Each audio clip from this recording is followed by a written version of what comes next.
கதை கேட்க தயாராயிட்டீங்களா? Are you all ready to listen to a story? இன்றைக்கான வேதவசனத்தையும் கதையும் பார்ப்போமா? Shall we see today's Bible verse and a story? எதை செய்தாலும் மற்றவங்களுக்காக நம்ம செய்கிறோம், அதுக்காக நம்மளை நாமளே தியாகம் பண்ணிக்கணும் அப்படின்னு அர்த்தம் இல்லை. When we do things, we do it for others. That doesn't mean that we have to sacrifice ourselves. நம்மளாவே இருந்து மற்றவங்களுக்கு நம்ம மகிழ்ச்சியை கொடுக்கலாம். We can be ourselves and keep others happy. அதுக்குன்னு நம்ம சந்தோஷத்துக்காக மற்றவங்களை கஷ்டப்படுத்தணும் அப்படின்னு இல்லை, ஆனால் அவங்களுக்கு நம்ம ஒரு மகிழ்ச்சியை கொடுக்கலாம்.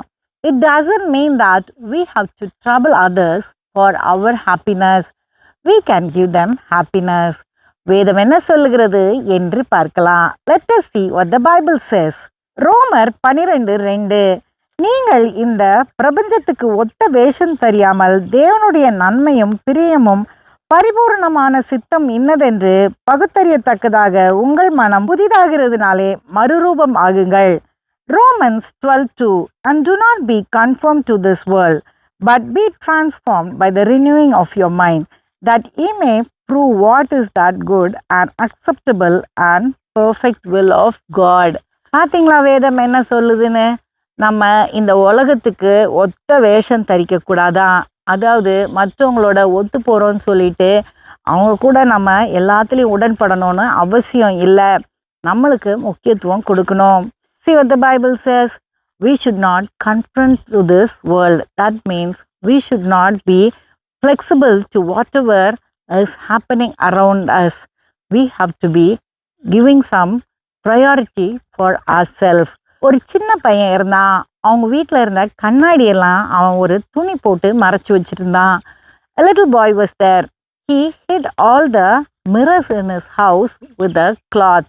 அவனுக்கு அவனை பார்க்கவே பிடிக்கல அப்படின்னு அவங்க பாட்டிமா கிட்ட சொன்னான். He said he did not like to see him. That is what he told his grandmother. அவங்க பாட்டி சொன்னாங்க, நீ ஏன்பா அப்படி நினைக்கிற? எல்லாத்தையும் எடுத்துட்டு கண்ணாடியை பார்த்து நீ சிரி.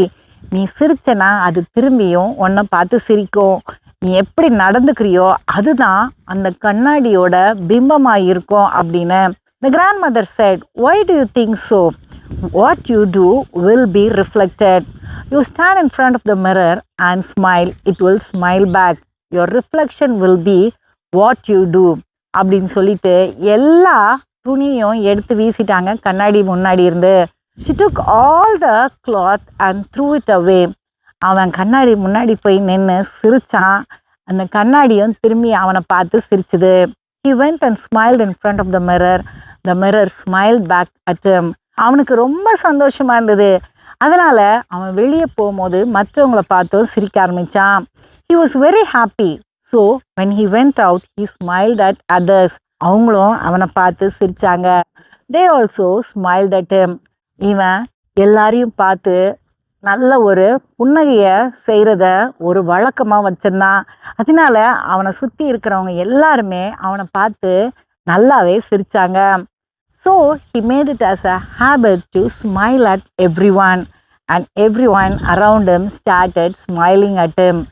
ஒரு நாள் அவன் கண்ணாடி முன்னாடி போய் நிற்கும் போது அந்த கண்ணாடியில் எதுவுமே தெரியல, வெறும் கண்ணாடியாக இருந்தது.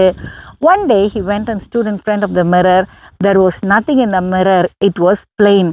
அப்போ இவனுக்கு பயமாயிடுச்சு. ஓடி போய் அவங்க பாட்டிக்கிட்ட கேட்டான், பாட்டிமா என்னாச்சுன்னு தெரியல, எதுவுமே தெரியல அந்த கண்ணாடியில் அப்படின்னு. He was scared. So he ran to his grandmother and said, I don't know what happened. I cannot see anything on the mirror. அப்போ அந்த பாட்டி சொன்னாங்க, நீ ஒன்றை மாற்றிக்கிட்டு வர, மற்றவங்களுக்காக சிரிக்க ஆரம்பிச்சிட்ட, அதனால உன்னுடைய உண்மையான பிம்பத்தை அந்த கண்ணாடியால் காட்ட முடியல அப்படின்னு. The grandmother said, you have changed yourself for others. You are smiling just to make others smile. So the mirror is not able to reflect your true image. அவன் கொஞ்சம் யோசிச்சு அந்த கண்ணாடி முன்னாடி போய் அதை பார்த்து ஒரு புன்னகை செய்தான். He thought for a minute and then went and smiled in front of the mirror. அப்போது கண்ணாடியில் சிரிக்கிற பிம்பம் தெரிஞ்சது. He could see the smiling reflection on the mirror. நமக்கு நம்ம கொஞ்சம் முக்கியத்துவம் கொடுக்கணும். எல்லாரு கூடயும் ஒத்து போகிறோம் அப்படின்னு நம்மளை நாமே மாற்றிக்கக்கூடாது. We should give little priority for ourselves. We should not be very flexible and we should not change ourselves. மற்றவங்களுக்காக நம்ம உணர்வுகளை அடக்கி நம்ம வெளியே வேற ஒரு உணர்வை காட்ட வேண்டிய அவசியம் இல்லை. It is not necessary to control our feelings for the sake of others and express something outside. அடுத்த கதையில் சந்திப்போம். Let us meet in the next story.